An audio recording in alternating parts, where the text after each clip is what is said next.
ভৌতিক জগতে আপনাদের সকলকে স্বাগত জানাই। এখানে গল্প নয়, ভূতেদের জগৎ দেখানো হয়। নমস্কার বন্ধুরা, ভৌতিক জগতের পরিবার থেকে আমি সিদ্ধার্থ বিশ্বাস আবারও আপনাদের স্বাগত জানাচ্ছি। নতুন বছরের নতুন গল্প নিয়ে আবারও আমরা চলে এসেছি। নতুন বছরের নতুন গল্প পাঠকের গল্প তো আগের ভিডিওতেই শুনেছেন। আজকেও সেই নতুন গল্প পাঠক সম্রাট। আজকের গল্প সেই অভিশপ্ত রাত। আমি ফিরব কিছুদিন পর নতুন গল্প নিয়ে আপনাদের মাঝখানে। একটু ওয়েট তো করতেই হবে। আজকের গল্পের লেখিকা হলেন তানিয়া, পোস্টার ডিজাইনে রোহিত, আর সাউন্ড মিক্সিংয়ে আমাদের সবার প্রিয় আবির। বর্তমানে ভীষণ পরিমাণে মেয়েদের উপর অত্যাচারে নেমে আসছে, সেটা পারিবারিক হোক কিংবা সামাজিক। পয়সার জোরে অনেক সময় অনেক মেয়ের মুখ বন্ধ করে দেওয়া হয়। তাদের উপর অকথ্য অত্যাচার সহ্য করে তাও তারা কিছু বলতে পারে না।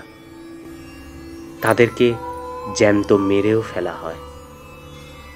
কিন্তু কখনো কখনো তাদের উপরে এই অত্যাচারের প্রতিশোধ নিতে মৃত্যুর পরেও তারা ফিরে আসে, এসে দাঁড়ায় সেই পাপীগুলোর সামনে।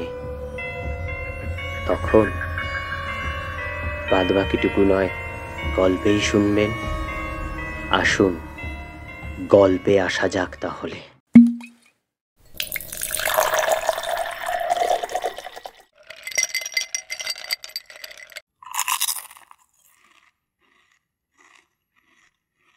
উফ, কি দারুণ খেলাম আজকে। গরম কফি আর মুচমুচে চিকেন পকোড়া, পুরো মন ভরে গেল। পুরো ক্রেডিটটাই কিন্তু অনিদার। কি বলিস রাজ? ঠিক বলছিস। সত্যি অনিদা বেশ ভালো একটা হোমস্টে বাতলে দিল। যেমন ভালো রান্না, তেমন সুন্দরভাবে গোছানো। সত্যি এই জায়গায় তেমন একটা হোমস্টে তো কোনো কালেই ছিল না। ভাগ্যিস অনিদা খবরটা দিল। এই সমু, অনিদা কোথায় গেল দেখতো। পারলে একটা ফোন কর। পেটটা যেমন মোটা, মাথাটাও ঠিক তাই। এখানে নেটওয়ার্ক নেই গোবিন্দ, আর অনিদা হয়তো কাছেই আছে। এত ব্যস্ত হোস না তো। এই, এখানে একটু লাল জলের ব্যবস্থা হলে ভালো হয়। কি বলিস রাজ? হলে তো ভালোই হয়, সাথে বিশেষ ব্যবস্থা হলেও। যা বলছিস। চল দেখি অনিদা কোথায়।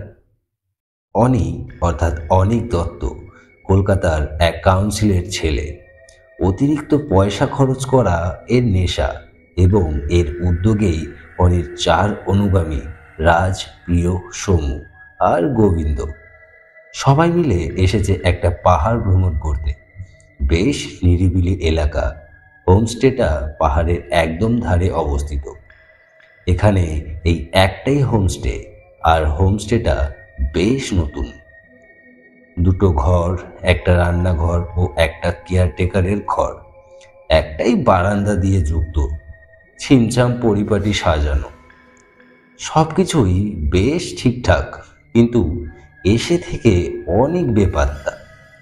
4 জনে মিলে বেরিয়ে পড়ল তাকে খুঁজতে। ওরা ধীরে ধীরে এগিয়ে গেল বারান্দা ধরে। কেয়ারটেকারের ঘরের দরজার বাইরে থেকে বন্ধ, রান্নাঘরের দরজাটা হালকা খোলা। ওরা উঁকি মেরে দেখল একজন লোক দাঁড়িয়ে রান্না করছে। খুব দ্রুত হাতে মাংস কাটছে। ইনি এখানকার রাঁধুনি, এবং কেয়ারটেকারের পরনে কালো শীতের পোশাক, মাফলারে মুখ ঢাকা। শুনছেন? ওহ, আপনারা আসুন আসুন। রাতের ডিনারটা ব্যবস্থা করছিলাম আমি। কিন্তু কিছু লাগবে আপনাদের? শুনুন না, বলছি একটু লাল জলের ব্যবস্থা হবে?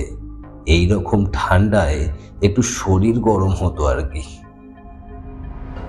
ও, এই ব্যাপার। আমি এখনই আপনাদের শরীর গরম করার ব্যবস্থা করে দিচ্ছি, দেখবেন ঘাম অবধি হবে। দাঁড়ান একটু। বিনি, একটু এদিকে আয় তো মা। রাজ, বিনি, কে সে? নামটা আমি আগেও শুনেছি। কি কি বলিস তোরা? বাকি তিনজন, হ্যাঁ, এই নামটা আমরাও শুনেছি। রাধুনী, হ্যাঁ শুনেছেন তো, আপনারা চেনেন। দাঁড়ান একটু। কই রে মা, এই তোকে দেখার জন্য যে সবাই ব্যাকুল হয়ে আছে। বন্ধ জানালাটা হঠাৎ করে খুলে গেল, আর হিম হিম করা ঠান্ডা বাতাসে একটা হলকা যেন ঘরে ঢুকলো। তার মাঝেই একটা কালো ধোয়ার কুণ্ডলী আস্তে আস্তে রূপ নিচ্ছে এক নারী অবয়বের। সবার গায়ে কাঁটা দিয়ে উঠল। সেই মেয়েটি দেখতে অপূর্ব সুন্দর, পরনে সাদা চুড়িদার, ঘন চুল, তার দেখতে খুব সুন্দর লাগছে। এই সুন্দরী মেয়েটিকে দেখে চারজনের মাথা ঘুরে গেল। তারা লালসার চোখ দিয়ে সেই মেয়েটির দিকে তাকিয়ে রয়েছে। তারা ভাবছে এই মেয়েটিকে আগেও কখনো হয়তো দেখেছে তারা, কিন্তু মনে মনে তাদের ভয়ও হয়। তারা মেয়েটির দিকে ভয়ে ভয়ে এগিয়ে এসে বলে ওঠে, আপনাকে আপনাকে আমরা আগেও যেন দেখেছি বলে মনে হচ্ছে, কিন্তু ঠিক মনে করতে পারছি না। কে কে বলুন তো আপনি? উত্তরে মেয়েটি বলে ওঠে, আমাকে আপনারা সত্যি চিনতে পারছেন না? বুঝি এত তাড়াতাড়ি কিভাবে ভুলে যেতে পারলে আমাকে তোমরা? প্রিয়, মানে? সে আমতা আমতা করে বলে ওঠে, কে তুমি? দেখতে চাও আমি কে? মেয়েটি নিজের আসল রূপে ফিরে আসে। মেয়েটির গায়ে অসংখ্য আঘাতের চিহ্ন, পরনের জামা ছিন্ন ভিন্ন, নীল শিরা ফুটে উঠেছে সারা শরীরে, আর তার মুখটা ঢাকা পড়ে আছে ঘন কালো চুলে। মেয়েটি এগিয়ে আসছে তাদের দিকে একটু একটু করে। তার হাতে জল জল করছে একটা ধারালো ছুরি। এসব কি? অনিতা কোথায়? তুমি চুপ, একদম চুপ। রাধুনী লোকটা তাদের দিকে ফিরে তাকায়, চোখ দিয়ে যেন আগুন ঝরছে তারা। তোদের এই অনিতা এখন তোদের পেটের ভিতর। যে পকোড়াগুলো হেব্বি টেস্টি লাগছিল, সেগুলো তোদের এই অনিদার মাংস দিয়েই বানানো। এবার অনির মাংসের ঝোল করেছি, খাবি? হোয়াট? কে তুমি? আর এই মেয়েটাই বা কে? কোনো অশরীরী নয় তো? কে তোমরা? কি চাও আমাদের থেকে? অনিতা কোথায়? কি করেছো তোমরা ওর সাথে? দেখতে চাস আমি কে? চাস দেখতে? একটা দমকা হাওয়ায় মেয়েটার মুখের থেকে চুলটা একটু সরে গেল। অনেক কামড়ানো আঁচানো দাগ, কেউ যেন খুবলে খেয়েছে। লাল রক্ত জমাট বেঁধে রয়েছে। একটা বরফের শুয়োপোকা যেন বয়ে গেল চারজনের শির দ্বারা দিয়ে। ওদের মুখ দিয়ে শুধু বেরোলো বিধিকা। হ্যাঁ, আমি। একটা হিসে ঠান্ডা কণ্ঠস্বরে ওদের গায়ে কাটা দিয়ে উঠল, মাথায় একটু একটু করে জমে উঠল ঘাম। কিন্তু তুমি তো মৃত। হ্যাঁ, আমি মারা গেছি অনেক দিন। তোদের লালসার বলি আমি। তোদের জন্য আমার মৃত্যু হয়েছিল সেদিন, যেদিন তোরা 5 জন নরখাদকের মতন খুব লেখেছিলি আমায়। আমার ভেতরে জ্বলন্ত গরম শিক ঢুকিয়েছিলি।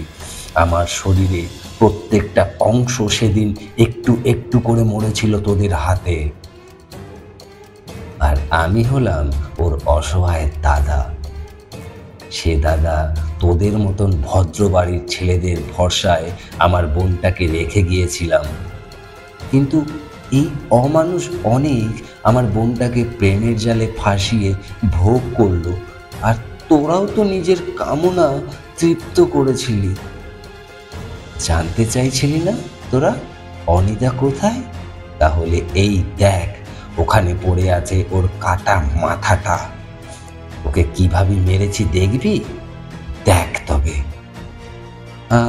আমাদের আমাদের ছেড়ে দাও, দয়া করে ছেড়ে দাও। সেদিন তোরা তো আমার বোনটাকে দয়া করিসনি, তাই আজ তোদেরও নিস্তার নেই। আইন কানুন তো কিছুই করতে পারলো না। আজ তুই তোর বদলা নিয়ে নে। বিনি এগিয়ে আসে একটু একটু করে, হাতের ছুরিটা দিয়ে একে একে সজোরে কোপ বসায় প্রত্যেকের পুরুষাঙ্গে। তাদের হাহাকার আর্তনাদ প্রতিধ্বনিতে হয় পাহাড়ে পাহাড়ে। জ্বলন্ত শিক গেঁথে দেয় ওদের চোখে। যন্ত্রণায় কোকিয়ে ওঠে ওরা।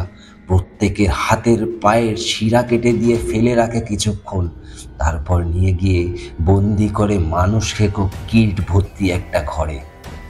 ওদের চারজনের আর্তনাদে কেঁপে ওঠে পুরো পাহাড়। বোনরে, আজ তোর মুক্তি হলো, আমাদের মুক্তি হলো দাদা। এই নরকের কীটগুলো এবার সত্যি কীটের পেটে যাবে। একটু একটু করে শেষ হবে ওরা। চল দাদা, আমরা এগিয়ে যাই। এরকম আরও অনেককে শাস্তি দেওয়া বাকি। যাদের শাস্তি কেউ দিতে পারে না, তাদের শাস্তি শুধু আমরাই দেব।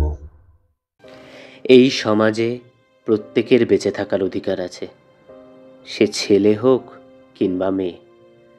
টাকার জোরে কিংবা পাওয়ারের জোরে হয়তো একদিন দুদিন বেঁচে যাওয়া যায়, কিন্তু যদি সত্যিই তারা ফিরে আসে তখন আর কিচ্ছু করার চায় না।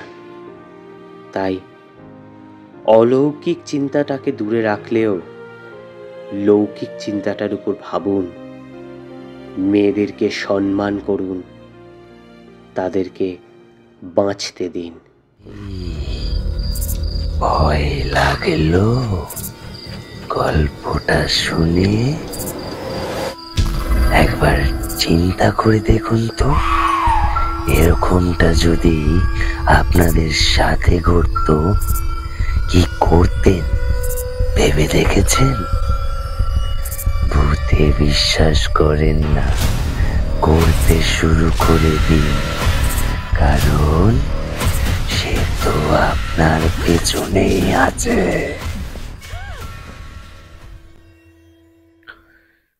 ভৌতিক জগৎ কোনো কুসংস্কারকে প্রমোট করে না। এই ঘটনাগুলোকে গল্প আকারে নেওয়াই হবে বুদ্ধিমানের কাজ। আমাদের ভিডিওগুলো আপনাদের যদি অবশ্যই ভালো লেগে থাকে, তবে ভূতের জগতে সত্যি সত্যি প্রবেশ করতে হলে আমাদের চ্যানেলটিকে সাবস্ক্রাইব করে রাখবেন, সাথে থাকা বেল আইকনটি প্রেস করে দেবেন। আমাদের হোয়াটসঅ্যাপ গ্রুপে যুক্ত হতে চাইলে ডেসক্রিপশন বক্সে বা কমেন্ট বক্সে আমাদের হোয়াটসঅ্যাপ গ্রুপের লিংক আছে, সেখানে গিয়ে জয়েন করে নিতে পারেন।